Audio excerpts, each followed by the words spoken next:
Uy, papakin nyo na. Uy, ayoko na. Busog na ako. Ayoko na. Busog na ako.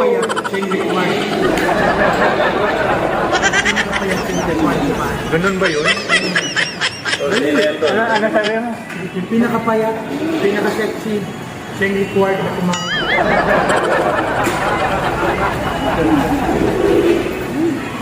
Sige na nga. Tapos parisan natin ng ano, gravy. May gravy kasi ito. Gravy yan. Hindi natin paghihindihan yan. Thank you, Joey. Shout out.